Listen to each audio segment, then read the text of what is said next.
Hola, soy Alberto y estoy grabando para ustedes este canal para poderles hablar de los magníficos libros en los cuales he encontrado yo una clave para la vida. Por eso lo he titulado En busca de la clave. Soy colombiano, nacido en la bella ciudad de Manizales y he vivido en Bogotá durante los últimos años de mi vida, donde me casé con bogotana, tengo dos magníficos y esplendorosos hijos. Mi carrera intelectual empieza por cosas de la vida estudiando filosofía y letras. No me satisfizo totalmente porque mi idea era llegar a algo más práctico y más aterrizado, podríamos decir. Por eso hice mis estudios de maestría en la Universidad de los Andes, en Ingeniería Industrial, y con una beca de la Fulbright me fui a los Estados Unidos a la bella Universidad de Indiana, uno de los campus más esplendorosos que he podido conocer a través de mi experiencia. Allí estudié una maestría en negocios y finalmente pude culminar con mis estudios en la Swiss Management Center del Condado Zug en Suiza. El primer libro que he escogido para este canal es el libro de dos politólogos de la Universidad de Harvard preocupados por la situación que se presentó en los Estados Unidos con la elección en el 2016 de Trump como presidente. El libro se llama ¿Cómo mueren las democracias? Estos dos politólogos han estudiado durante su vida y en su cátedra cómo mueren las democracias. Y nosotros creemos aquí que las democracias mueren por un golpe de Estado, como por ejemplo el que se presentó en Chile en el año de 1973, cuando el bombardeo de la Moneda.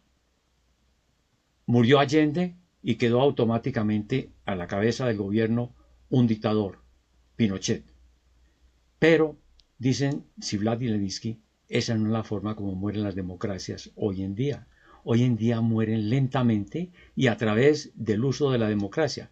El caso más patente, yo estoy extractando los principales elementos del libro, es el de Hugo Chávez en Venezuela. En 1992, Hugo Chávez intentó un golpe de Estado contra el presidente de ese momento, Carlos Andrés Pérez, un golpe de Estado que fracasó. Sin embargo, a Chávez le permitieron hablar por la televisión y dijo, por ahora fracasé. Eso lo convirtió en un héroe automáticamente para mucha gente en Venezuela, especialmente para los inquilinos de Petare. En 1993, Rafael Caldera tenía problemas para volver a ser elegido presidente de la República y apoyó a Chávez. Apoyándose en Chávez, pensó, me reencaucho, como dirían los políticos. Efectivamente, Caldera queda presidente en 1994 y remite a Hugo Chávez de su delito, lo libera y Hugo Chávez recibe el beneplácito para ser candidato y en 1998 es candidato. Hitler, Mussolini y Hugo Chávez siguieron rutas de poder que comparten similitudes extraordinariamente asombrosas. La historia no se repite, pero la historia rima. Señales de advertencia, nos dicen Ziblatt y Levinsky. Están tomando ellos de un politólogo también, Lintz, Juan Lintz, están tomando una especie de test. Primero, los dictadores futuros tienen un débil compromiso con las reglas de la democracia. Segundo, tienden a negar la legitimidad de sus oponentes. Tercero, toleran o alientan la violencia. Cuarto, restringen las libertades civiles de sus oponentes. Mirémoslo en el caso, por ejemplo, de Donald Trump. Donald Trump, aquí está, además, esta es la fotografía oficial de Donald Trump, ustedes la ven en detalle. Donald Trump en el 2015 se postula como uno de los 17 candidatos a la presidencia de los Estados Unidos. No tenía en ese momento una expectativa clara de que fuera a ser elegido. En lo que se llaman las primarias invisibles del Partido Republicano, el candidato era Jeb Bush.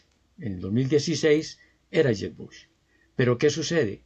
El 1 de marzo de ese año, en el supermartes, el éxito de Trump con la votación popular para elegir candidato republicano fue absoluto. De manera que ya fue nominado en el 2016 y realmente termina siendo presidente de la República ganando las elecciones.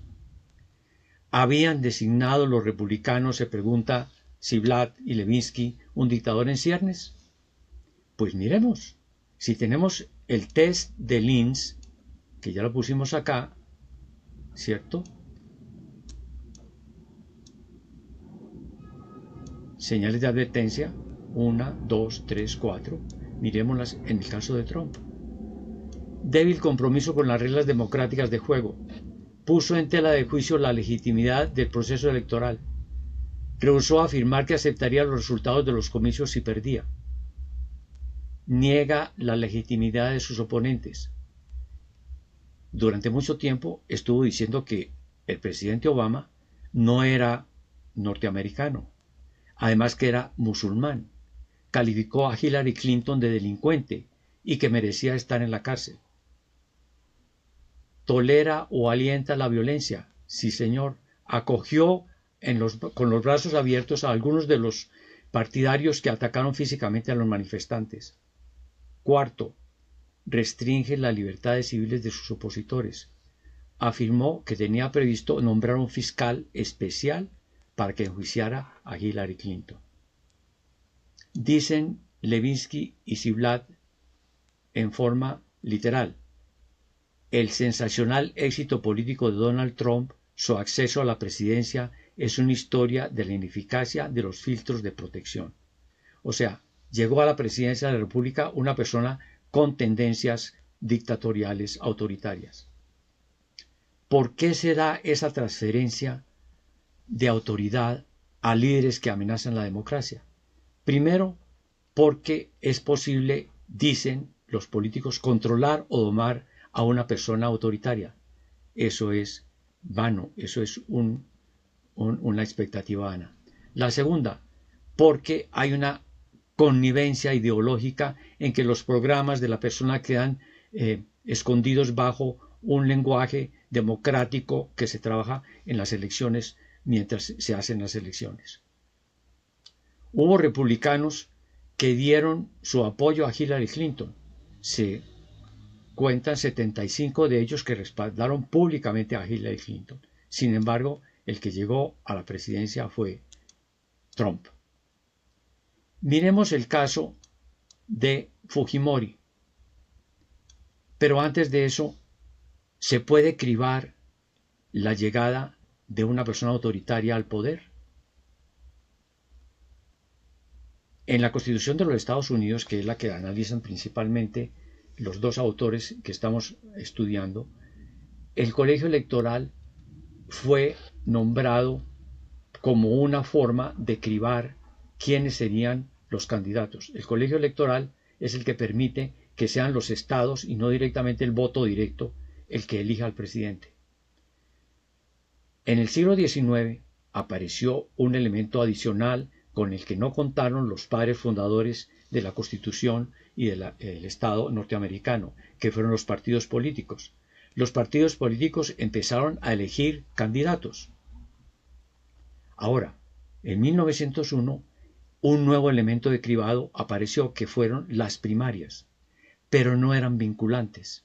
O sea, el resultado de las primarias no obligaban a los dirigentes del partido a nombrar a esa persona como que fuera el candidato oficial del partido.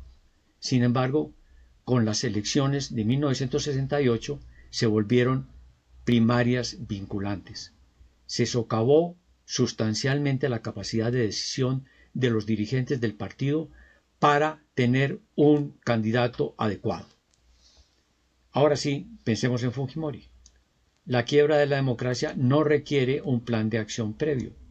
Fujimori, un aspirante al Senado del Perú, en un momento dado ve la posibilidad de ser aspirante también a la candidatura de la presidencia de la República, entra a ser uno de los postulantes a la presidencia y se va a enfrentar por los resultados electorales a una segunda vuelta con Vargas Llosa, el gran Nobel peruano fallecido hace poco.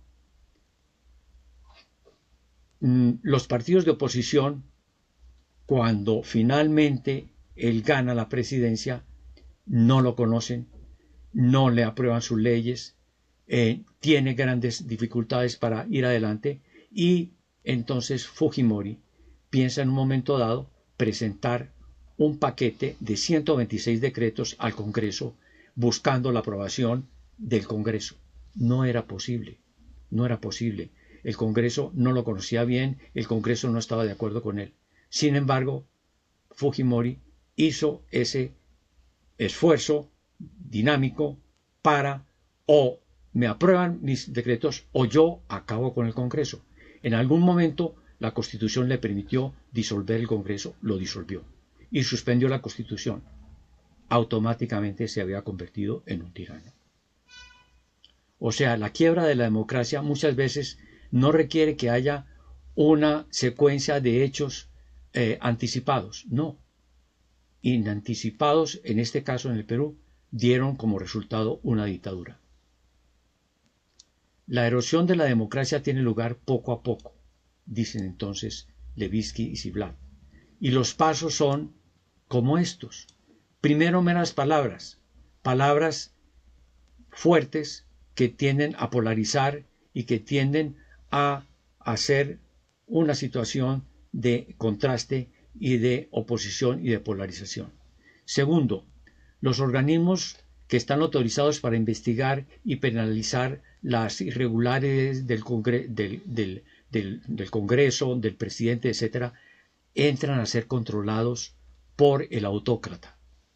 Tercero, la atención queda desviada de los adversarios hacia sobornarlos, hacia llegarlos a ser partidarios propios. Cuarto, los medios de comunicación empiezan a ser atacados. En el caso de Venezuela, por ejemplo, Globovisión, Guillermo Zuluaga, que se oponía a la presidencia ya con rasgos dictatoriales de Venezuela, tuvo que vender Globovisión. Venevisión también dejó de cubrir programas políticos. Quinto, los autócratas debilitan a los empresarios. En el caso de Rusia, tenemos el caso de Berezovsky, que no fue el que apoyó a Putin. Cuando Putin fue elegido, nombró a los principales empresarios y multimillonarios rusos como sus grandes amigos y les dijo, ustedes tienen libertad con tal de que no ataquen lo que yo estoy haciendo. Jodorkovsky, dueño de Yukos, una de las empresas más grandes petroleras de Rusia, se opuso, pues estuvo en la cárcel durante 10 años. Octavo, los autócratas tienden a silenciar las figuras culturales. En Venezuela, Dudamel, el gran director de la Orquesta Sinfónica Bolivariana, estaba en gira y cuando, por efecto de la oposición que estaba haciendo los no partidarios de Chávez, fue asesinado uno de sus violinistas, entonces se pronunció en el New York Times con una editorial, pues hasta ahí llegó la gira de la Orquesta Sinfónica Bolivariana. Séptimo, hacen cambiar las reglas del juego, buscan reformar la Constitución, el sistema electoral. En los Estados Unidos, por ejemplo, se liquidaron durante mucho tiempo todos los efectos democráticos en el sur de los Estados Unidos. Octavo, se usa la crisis para justificar la adopción de medidas antidemocráticas. El caso más notorio, el de Hitler, por ejemplo, cuando fue incendiado el Reichstag, eso le permitió a él tomar una serie de medidas con las cuales liquidó totalmente a la oposición. El caso de Putin, cuando se presentó los atentados por bomba en Moscú, todo eso le permitió a él ampliar su margen de maniobra. Este libro de Ziblatt y Levitsky lo considero uno de los libros más importantes para entender el funcionamiento de cómo termina la democracia en un país. Y los precedentes también son notables. Tenemos el caso del libro de Hayek, el Gran Premio Nobel de Economía, The Road to Serfdom, en que advirtió a los británicos cómo en ese momento, después de la guerra, coqueteando con el comunismo en ese momento bien establecido en Rusia, estaban perdiendo su libertad. El otro libro también muy importante es el libro de Erich Fromm, The Fear of Freedom, en el cual muestra cómo pudo Hitler apoderarse del poder precisamente porque las personas renunciaron a su propio criterio y a su propia posición. Esas son, a grandes rasgos, las ideas centrales del libro de Ziblatt y Levitsky, Cómo mueren las democracias. Queridos suscriptores, ya ven ustedes por qué he grabado este video, para que ustedes tengan unos criterios con los cuales poder mirar la realidad, poder mirar qué está sucediendo en nuestros países, en Latinoamérica, en el mundo entero. Piensen también aplicar los criterios que dicen Levitsky y Ziblatt a Erdogan en Turquía, a Orbán en Hungría. Ya lo vimos en Putin también. Quiero oír sus comentarios. Quiero saber cómo reciben ustedes estas ideas y qué tan útiles les son y qué más desearían ustedes conocer al respecto sobre libros que nos van a dar una llave, una clave para interpretar la vida. Por eso he querido llamar a esta serie En busca de la clave. Con los comentarios, suscríbanse, denle un like, de rigor, ¿cierto? Compartan con las personas que ustedes crean pueden encontrar útil estos comentarios. Y no olviden la campanita.